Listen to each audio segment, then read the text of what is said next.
plugged on. Hi, everybody. The pluggies are continuing. We're going to talk about our top 10 movies of 2017. We came together and we put together a list of the 10 best movies of the year.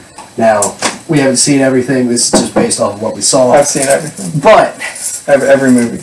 I'm the Three-Eyed Raven. I see everything that has happened and that is happening. That makes you a bitch then, doesn't it? It does. I don't have any emotions. I'm not allowed to have emotions anymore. Yeah. there's some fucking movies on here, man. This was movies. Even just on a personal level, this was a hard list to make. Yeah, it was. There was some solid discussion around this. So let's start. Number 10 is Handerman. Yeah, it looks like It's kind of bad handwriting. I thought it said Handerman. Yeah. Number 10 is Wonder Woman. You had this pretty high on your list. I had it at like number 2 or 3. I just think that Wonder Woman, it was not only just like a great movie. I think a great superhero origin movie, which is really weird to say. Yeah. But Which is not something said very often. But I think it did very well. It handled the character and the origin and the time period very well. I think the action stuff was done well. Maybe not the last bit of the movie, which is a little hand. But I think what this movie did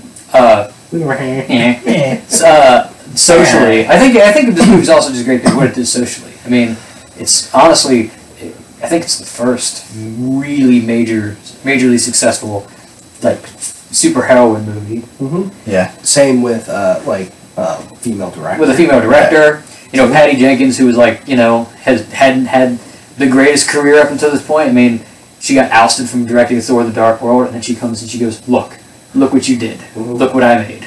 And she goes from Marvel to DC, like, hey, here you guys go. It's the best movie so far. Yeah. Boom.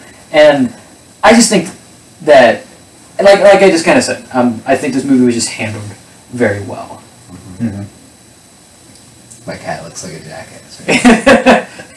It's because it's folding over slowly as it's going up the steps. Yeah. All right. Yeah, Wonder Woman's great. That first 2/3 of that movie is just wonderful.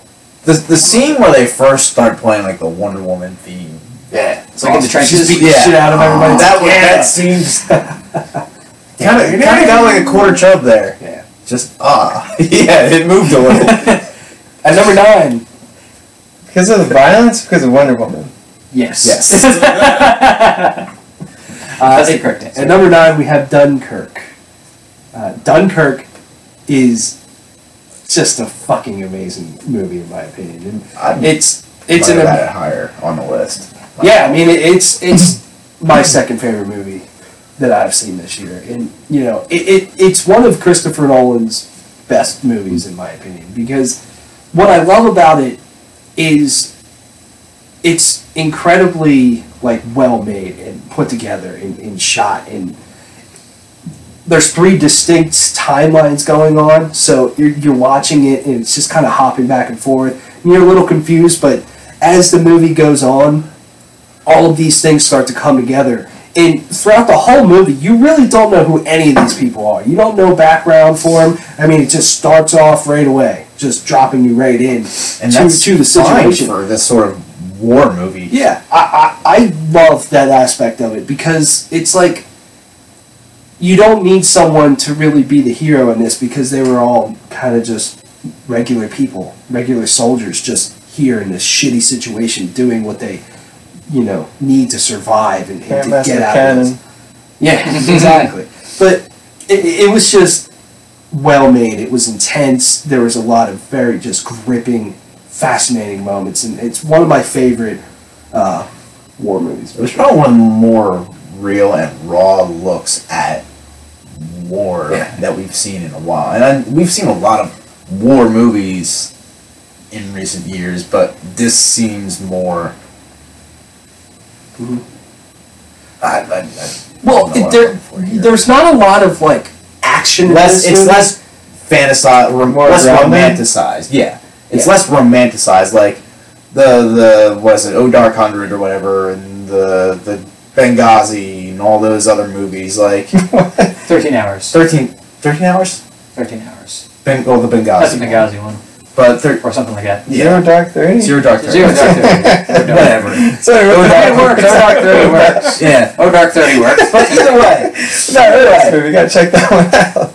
yeah, they're are they based on reality? Who real things that happen? Who knows? Maybe there's probably some truth to them, but it kind of romanticized it a little bit. And I'm not saying romanticized as in like love and things like that. I'm talking romanticized as in like They turn it into more of a storytelling thing than something that actually happened. Yes. Yeah, like it's the exact opposite of probably my favorite movie from last year, Hacksaw Ridge. Yeah, is absolutely. the polar opposite, but I think that's what makes this movie great. Yeah, like you have Hacksaw Ridge, and Not it's just, Zach Ridge. it's just violence all over the Zach place and Saw. all kinds of stuff. This one, there isn't a lot of action or violence or anything, but it's still like this horrifying movie, just because of the situation they're in and everything. But yeah, number 8, Coco. So that's Zach Ridge. Zach. Coco is a Disney and Pixar movie, which already means it's at a certain level, like its floor is really high. But I like this movie especially because what Disney's been doing with different cultural takes on movies, I feel like they treated it very well. They actually researched things, obviously as they should, into some things that I didn't know about. Like, it made me more interested in certain aspects of Mexican culture that I kind of want to read about now, look up and kind of get to know some more things. Because some of the things I did find kind of interesting. But, I mean, the overall story is pretty much a Pixar story. Someone did something wrong and they learn their lesson and they're good again. It's kind of, I don't want to say routine, like it's any other movie. It's still really good. It stands out on its own, I think, mostly because of its art style. The animation in this movie is amazing. There was a little snippet before seeing the movie about some of the animations, like the Land of the Dead area. They animated I don't know how many thousands of lights. I think they said it was 10,000 individual lights you can see in this. And they're all individually done. I'm like, yeah. And that's the attention to detail that Disney obsesses over. Or in a lot of the stuff prior to this movie, when they would show off previews, like how they used GoPros and they just looked and watched how people actually hold the frets of a guitar, and it's we're gonna make real finger movements. So it's oh, this is really cool. And anybody who criticizes Disney, Disney's it's all dumbed down. I'm gonna show them. This would be one of the movies that I'd show. Be this movie's about death. That guy got murdered. The dude gets murdered. Yeah. And, straight up. And yes, it does do stuff. It's it's family's the most important thing, which is nice to have. Yeah. But it's let's get serious. Oh wow, serious, almost real world implications in a way. Yeah. And it's Did Disney do Kubo and the Two Strings? No. no, That was DreamWorks, I think. yeah, but I just think that this is just a great looking, great movie, and the songs were good too.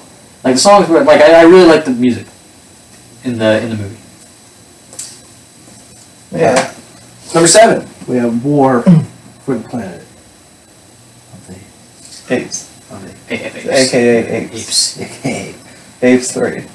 Or I- whatever one. I think this movie is special because it's the end of the trilogy, or at least the end of Caesar's story in these movies, and it kind of comes a lot more personal about him in a lot of ways. Even though the first two movies are about him, it's about him, but also what's going on in the world. Whereas this one's a little bit more focused on Caesar and his own personal struggles and things like that. Mm-hmm. And I think they do it masterfully, bringing back Koba in certain sequences was cool. And some of the moments are just beautiful. oh, they're beautiful, but then it's just wow. We're getting into some deep stuff that I never thought I would get into a movie where it's literally apes fighting people. Yeah. It's we're getting super deep, and I'm and the action was good. Yeah, It but was. even certain things throwing the apes into it's basically a concentration a camp slave camp, yeah. for them, and it's wow, this is a little fucked up, A but little dark? yeah. But also, and Woody Harrelson's fucking phenomenal. Yes. also just how it's a look at there's both sides. Yeah. Can you blame the humans for acting the way they are? Because things aren't going well, and it's like I don't know if I would act differently, and it's like wow. And there were a lot of sick shots in this movie. There was some Quite a few great sick shots.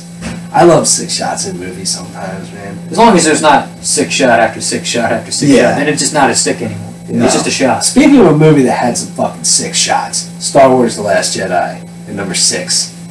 Man, there's some sick shots in here, and there's some just fantastic moments in this movie. Just some of my favorite Star Wars moments. But you know, it like The Force Awakens ends here, and The Last Jedi told us a little bit, like up to here. You know, like the whole overall plot really doesn't tell you that much, but what happens in some of the moments that do happen is great. I mean, I love, I know a lot of people hate it, but I love the fact that the First Order is just chasing the Resistance around this movie and has them, like, right here. They're about to wipe them out. Yeah. Like, I like that kind of slow and intense sort of things, but there's some just fantastic performances in this movie from Rey, Kylo Ren. I think their relationship's great. Some great action scenes between the both of them too, And it's so hard to really talk about this movie in this sort of regard because it's so recent and we can't Just mention things. we can't say certain I mean, we things. could. We absolutely could. I mean, it's been Like when Han Solo died. yeah, exactly. Oh, Oh. spoiler! Come on, man. But or like when that porg's going like, yeah, you know, Or like when Luke gets his hand cut off. Oh, Yeah. I mean, there was a Yeah. lot of. Not you. Unless you did get your hand cut off. you got a robot arm Maybe. underneath there? I don't know. But there was this movie was not afraid to do things that I didn't expect actually to happen. There was some shit went down. A lot of things happened, and a lot of nothing happened at the same time. Like there's kind of been a large balance of power shift, And and that's Force. really all I can say without spoiling anything. yep. I think I really like this movie because, well, I like that it's a lot more character driven than plot driven. Like, yeah, not much in the grand scope of things happens, but a lot happens for characters. Current characters learning lessons and getting better and things like that. But I also like, just as a natural fact, that even though, like, even in like the original trilogy, the rebels are the underdog. You never really felt like, oh wow, this sucks to be the rebels. Yeah. Are not doing well. Whereas, like, in this movie, it's like, wow, this is getting, like... Wow, they're down to one yeah. ship. It's like, what is happening? So, And there was a decent amount when the movie started. There wasn't too many people left out. Yeah. That sort of thing. What are they gonna do with Kylo Ren's mask now? Is the mask thing just done? I think it's because done. that was the coolest thing that he had. Yeah. I don't know. I just thought of that. Yeah. That's my input. I did appreciate like the attention they paid to like the fighting styles with the lightsabers though, because Ren has the cross guard, so he had more of a knight style I think even, like, just going... grip on it and stick. Like, again, that attention to detail is just what Nice. makes it stand out. I mean, whatever. I love what Rian Johnson did with this movie for the most part. Like, it is really. There was one done. scene where I kind of went, eh. One sequence where it's like, Yeah. I get why the sequence is there, but it's like, you probably could have done it a little bit better. Yeah. In one kind of side quest for characters because they didn't know what to do with them. But for the most Yeah. part, it's good, and it makes me excited for his trilogy because Absolutely. he's just challenging what Star Wars can do and what Star Wars can be, and I'm totally for Is that. he working with JJ on the last one? I don't think so. I don't think so. No. No. This I don't know, one's- is JJ produced? He said, well, He's- J.J. Abrams directing it, but he was the executive producer of this. Yeah, Was he? and he's co-writing it with somebody. You forget who. Colin Trevorrow. I'm joking. Yeah. Yeah. But last thing, this is my second favorite Star Wars movie. I've officially decided on that.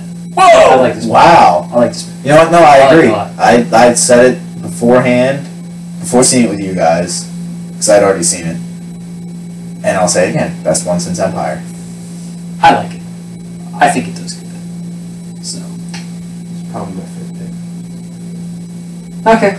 That's a whole other video. Number 5, Get Out. Get Out. Yeah, leave.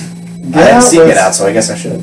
Get Out was like a very... I mean, I know this movie has been jerked off like relentlessly all year about how... I don't know about innovative, but how tight everything was, how this movie didn't really have any downside. It was amazing for a first-time director in Jordan Peele, who usually does comedy, to do a movie like this that was so kind of, I don't want to say flawless, but in a way flawless. Like, everything in this movie was given proper attention, and it really shows in the final product. This movie is suspenseful. It's really tense sometimes in situations where you're like, normally it's not really tense, but just everything feels like tense. Every character, like the acting in this movie was great. There were some really weird scenes in this movie. Yeah. The overall plot of like old white people, like, it's just weird. Like old white people stealing, like becoming, like, I don't know, it's hypnosis, but like, it's just weird. It's culturally kind of significant with a lot of things that are going on in the world right now in terms of race and how people view other people and how people treat people. And it sends a lot of different messages, but at the same time, it doesn't put those messages before just being a quality movie. Like, it doesn't, you know, it's not a public service announcement more than it is a really good movie with some great messages in it.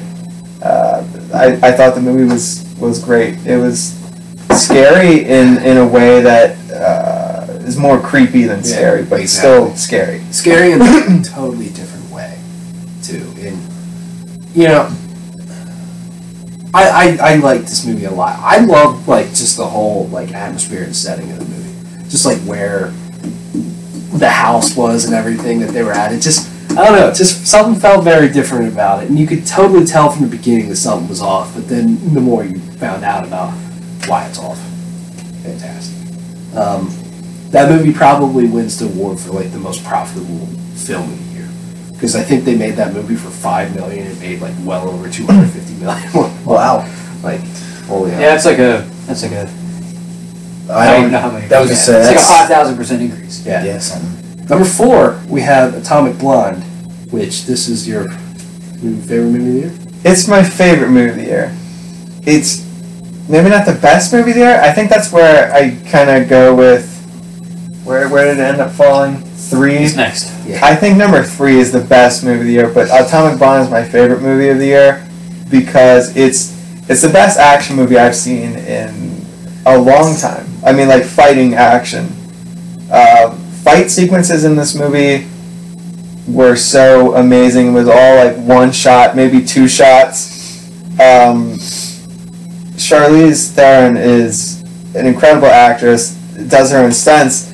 Learn about, like, you know, fights like a badass. The whole backdrop of the movie, being in Berlin during the Cold War, was something that's always, like, it's a fascinating setting for me, and it really worked. They hit a lot of the right notes. I love, this movie was really good in terms of cinematography, a lot of interesting, like, lighting in this movie.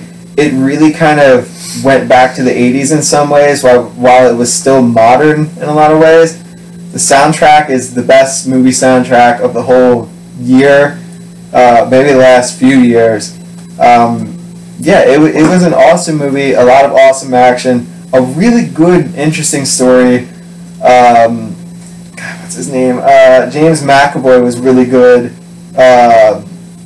Yeah, I think it was a really, really solid movie. I think it's my favorite just because of the kind of feeling it gives me and how, maybe not how well the movie was executed in terms of, like, I don't know how good it was, but just the vibes it gave me. I really liked. What I love about this movie is that it was not what I was expecting, and it constantly did that. Yeah. Of, like, the whole time of, like, well, that's not where I thought that was going to go.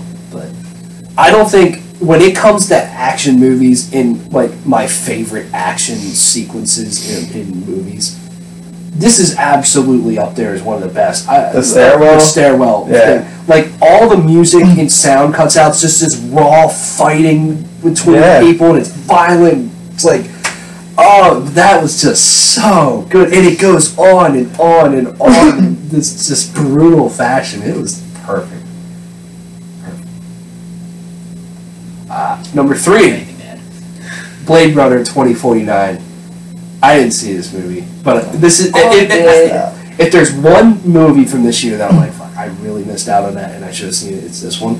I just missed it in a movie theater. Mine's Get Out. Yeah. Mine's Get Out. I still haven't seen it. It's been out for like 12 months, but I haven't There's seen a few that I wanted to see this year that I need to get out and see it. I do. Yeah, but Blade Runner 2049. 2049. I mean, this movie does everything you kind of want in a sequel. It takes Blade Runner, which is an interesting movie to say the least. Definitely like a niche movie, and kind of broadens it out and kind of just expands upon the scope and basically improves on everything. Like, there's, after watching the first one, it's like, where do they go? It's like, what do you do that's different? They're kind of pushing, the new plot lines. And I think all the characters do really, really well. I'm blanking on his name. Ryan Gosling. Ryan Gosling. Why? He's like the guy. He's great. And there's. I don't think he's the guy anymore. He was for a while. He but was. I mean, Hey. is he Really, like, this is a totally different type of movie for him. Absolutely. So, it fits for him? Or what? He does a really good job at emoting Okay. and staring at things, and just kind of. Which sounds dumb, is the Blade Runner thing. but it's really just like staring at bringing things. gravity to scenes that it's weird that they have gravity. Mm. It's a lot of existential themes in terms of thinking about what it means to be human. And there's one scene that I really liked toward the end of the movie. It was really toward the end of the movie. So Ryan Gosling's character, Kay, he has this holographic wife. That's like it's a thing that you can buy, and it's like a hologram, and she can dress up as whatever. It's called Joy, and that's like his wife, because he's a replicant. I guess I don't know. He doesn't go out and meet like people, but he has this hologram wife. And later on, at one point in the movie, spoiler, the bad lady. No, that's not. Love is the bad lady. He has this like portable device which can beam her out, and he drops it, and she steps on it and smashes it, and technically I guess kills his wife, who's this person he spent a long time with and gets to know. And then later on in the movie, he's walking down the street, and he's all just staring at things with his dumb face, he does a lot in the movie. And he sees this advertisement for Joy, the hologram wife, make your dreams come true sort of thing. And he starts to wonder, was that relationship ever even real? Is any of this real? The fact that I got to know this hologram that was maybe just programmed, was this experience even real because she wasn't real because she was a hologram? Is any of this human? Which was a really easy moment to miss, but it was fucking deep. He's been involving that with his wife. There's another interesting thing involving a replicant who's or I assume she's a replicant, who's the prostitute or whatever. No, she was human. She was human? Oh, yeah. Okay, that might have just been something. Yeah, they did, and it's oh, okay. I just again, as I said, the expansion on what the original Blade Runner did, and it's one of the most beautifully aesthetic films that I've seen in a long time. It's nice to look at. Okay, the Kevin Spacey thing was a little too far, but I'm riding that Jared Fogle thing because he's talking about Subway sandwiches. My favorite scene in the movie is when he first because at first she's on this hologram projector in his apartment, and he gets this portable thing, and they go outside, and she experiences the rain for the first time, and it's falling through her because she's a hologram. She's still out there, this is awesome. It's the coolest scene I've seen in a movie in a long fucking time. This could easily be my number one of the year. You know, fuck it. This is my favorite movie of the year. It's 3 hours. It's a lot. It's fucking rough. Yeah. Number 2, Murder on the Orient Express. This movie's fucking amazing. We double fisted this day, and it was probably the best of the 2 movies we saw that day. It was. This movie's just brilliant from not only storytelling and everything, but just the acting is just phenomenal. And Kenneth Branagh. Yeah. Branagh. His performance is just top fucking notch in this movie. And it's the whole thing of like, okay, the train, needs to be stopped because of snow and shit. And it's like, well, there's still a lot of movie left. How are they going to stretch this out? But they constantly just find new and exciting things, and in the mystery behind everything of like, well, what actually happened and who did it. When it's revealed at the end, it's like, whoa, I didn't think of that. And here's the thing, like, if you've never read the book, you don't know what's coming. Yeah. So you don't know who done it, and this movie is a great Who done it? Who did done it? Yeah. Well, Spoil it. Spoilers. Was it Johnny Depp? No. Okay. Johnny Depp was No, the victim. technically, he the one who got done. Yeah. He got done. He got the Oh, Which I Jared just Fogle find was on crazy train. that he's the one that got done, Yeah. yet he's probably the biggest star in the movie. He's probably the highest billed actor. Did he on get that. killed? Besides Yeah. maybe Oh. Kenneth. Yeah. He's the victim. He's the guy who. Besides He's maybe the Kenneth Ray. Branagh.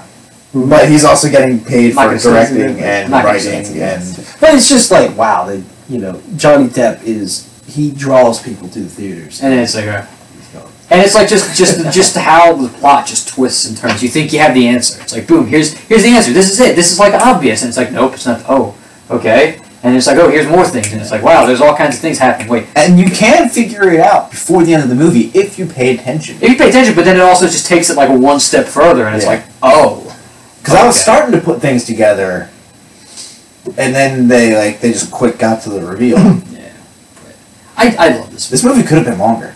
I think This movie was almost my favorite movie this year. I really like this movie. It's really good. And, I was expecting it to be good, but, I wasn't expecting it to be that good. Yeah. Number 1, our favorite movie of the year.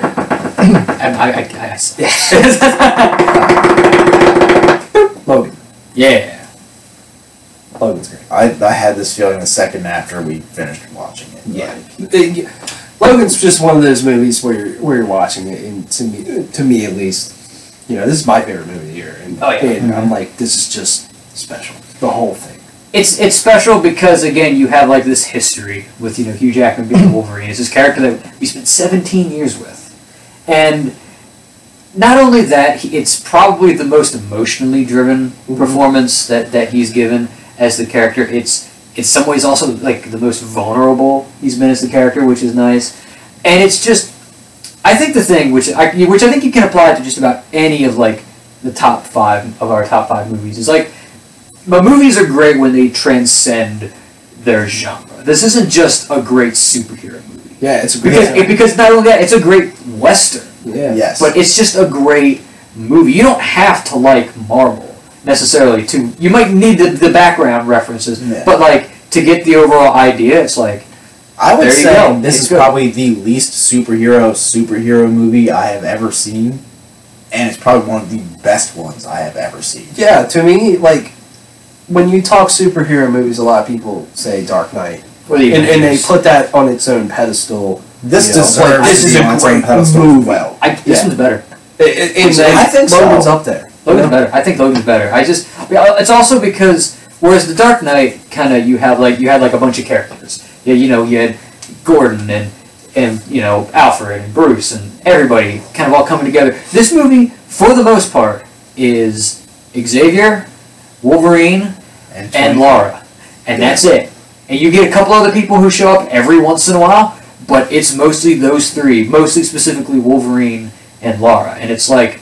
And the relationship between those 2 is the driving factor, and I think that this movie could have easily been a lot worse if they would have cast somebody different as X-23, but they made it work. Also, fucking Professor X is amazing in this movie. He's not a plot device. Awesome. He's a No. character, Yes. and it's like And dropping F-bombs like crazy. Yeah. It was great. everybody dropping F-bombs. But And it's like, this was, I think besides a couple other examples, other movies which I've only done this a couple times. This is one of the few movies I think I saw like 3 times in theaters. I'm like, this is worth it. I need to see this a bunch. I saw Blade Runner 4 times. Holy That's shit! 12 hours of Blade Runner. That's 12 hours of your life. That's I just. saw Atomic Blonde 3 times. I think Star Wars. That's like half a is day the of only Blade thing I've Runner. seen. I think I saw Beauty and the Beast twice. I saw this 3 times. Why isn't that on your list? There's just better movies. I like it, but I'm like, I look at all these other movies that came out, and I'm like, there's just better movies. I Like, thought that would be a movie you might have like lower on your list. Or something. but it was like saying number 10, and I looked at my list, and I'm like, and honestly, I was like, fuck, Blade Runner happened. I'm like, fuck, I gotta put Blade Runner on here, and it's like, well, sorry, gotta do that, but. There's some good movies. I mean, any you guys want to give a It's shout a out shame. to? I have to say, it's a shame that Blade Runner didn't make that much. Like that, Yeah, it's- people aren't. Yeah. I don't want into to that sound like a kind of dickhead, but people aren't like educated or patient enough for a movie like that. Almost. Right. The kind No, of don't be. I think that's the thing. I think that's also the problem with Blade Runner. Stop Like, no offense to softening the the original Blade Runner, nothing fucking happens in that movie yeah. until like the very end. And even then, it's just also just Young grumpy Harrison Ford. young grumpy Harrison Ford, and then just a tonal shift. It turned into a fucking horror movie the last 20 minutes. And I'm like, Yeah. but like, yeah, Blade Runner deserves to have a wider recognition. Cinematography for this movie was amazing too. I Like some of the environments that they went to was like somewhere Casey Hudson's like creaming his pants, like wishing he had done some of this stuff in Mass Effect. Like fuck. I say the same thing with Logan. Logan was like, just the way that movie was shot. Oh, just, yeah. It's so visceral in a lot of ways. A visceral reaction to everything. A lot of what I heard about that movie, well, some of what I heard about that movie, it's like, it's not like, I'm not trying to take anything away from it. Not to say that it's like based on like The Last of Us, but it has like a lot of Last of Us vibes in terms of being like It kind of really well does. told and like relationships I mean, in and some ways, yeah. brutality and yeah. stuff. In the relationship between like Logan and Mara. and Mara is kind of the same between Joel Yeah. and Ellie. Yeah, I might have to watch that movie sometime. it's great. It's very good. Obviously, I put it above Star Wars, and you guys all know how I am. You have a hard on for Star Wars. I do. But so that will tell you everything you need to know. The about universe it. is fucking Also, expanded all the time. asterisk put next to this, the film noir version is like so much better. Mm. The movie in It's black, like so in much- black and white, it's just it just makes it feel more real. You're a fucking hipster. No, but I kind of get what you're saying here because I watched. Did Watchmen do a black and white version? Dude, what? Watchmen? Did they do? No, I don't know. I'm thinking Sin City. Sin City's all black and white. Yeah. My honorable mention is Kong Skull Island. While it was a terrible fucking movie, it was also a really good movie, was- which is a rare combination to have in a movie. I want to give a shout out to both Thor Ragnarok and Yes. Spider-Man: Homecoming. I think those are 2 very fun Marvel movies. Yeah, Spider-Man, Beauty and the Beast. Rush Hour 4, which didn't come I was out. gonna say that didn't happen. When it does, it's getting a mention. Shout out to Baby Driver. Oh yeah, that's one I didn't see. To me, shout out to Mother. Mother is one of those movies you watch and you're just like, what the fuck? And you leave and you're like, what the fuck? But the more you read into it and all sorts of stuff, and the more then you realize how things come together, it's actually really well made movie. Last honorable mention that I have is It. What? Broke records. Suddenly it's hanging. I think it's probably not only I think one of the best adaptations of a book that I've seen. I mean, I just think it's one of the best horror movies I've seen. I think what is one of the best I'm just gonna ignore the joke. In hopes it goes away. It's not gonna go away, but it's like I think it might be one of the best horror movies I've seen ever. It's really good. I like it better than the original. We'll have to see when they do Part part two. two. Because they only did half the book. They only did the first half of the book, right? When Yeah, they only did the first half of the book.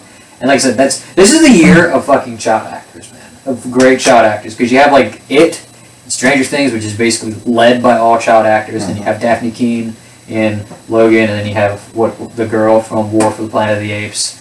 There's just all kinds of great child actors there in the film. The Miguel in Coco is actually voiced by, I think, a kid.